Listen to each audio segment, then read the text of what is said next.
Well, hello and welcome to the final lecture of Basic Digital Marketing. Yes, it's our final lecture, but we have definitely kept the best for the last because we continue our discussion on the wonderful and exciting world of content marketing.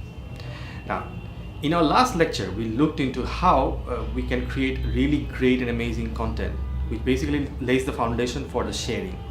But that is a good starting point only, and a job well done only 50%.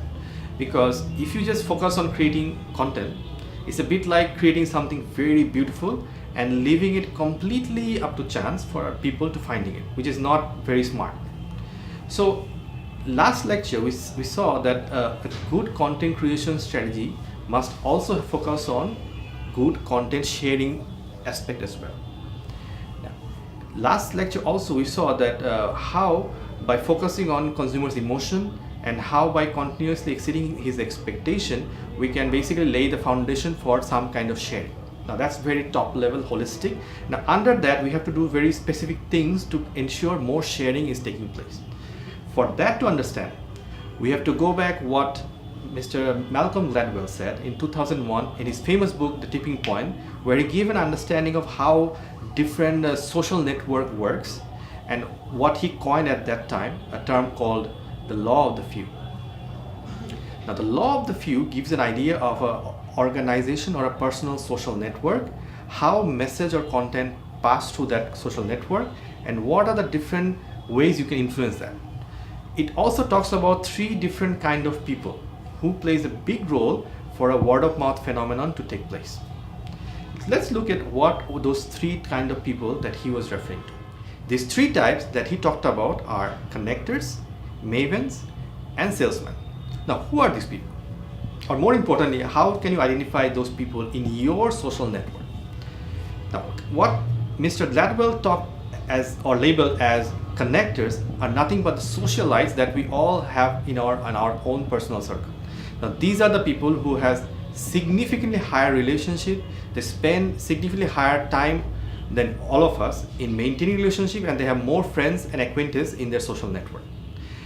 Now, these people, because these people can pass your content to obviously more people than you or I can, they play a very important role in ensuring to create a word of mouth or a viral phenomenon.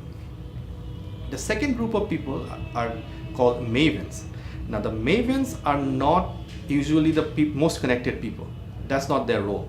Mavens are the people who are sort of like information gatherers of a social network. They are known as the experts. So what happens is that these people not only share the content, they share their own point of view on the content, which basically gives a trust factor or a credibility factor to the content, which makes or breaks a viral phenomenon. The third kind of people is known as the salesman. Now, from the name itself, you can understand they're good in selling your word of mouth content.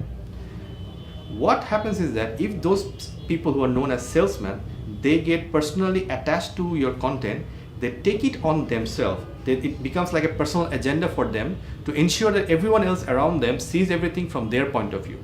And they're excellent persuaders. And because of their persuasion skills, they form a unique part of a viral phenomenon.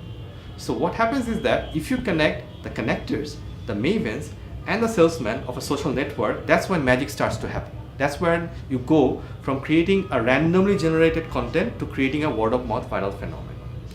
So sum it all up, you need to have very engaging content. You need to have a very systematic approach of sharing to ensure the right content is exposed to the right kind of people so that it creates the buzz that is necessary for your business to go to the next level.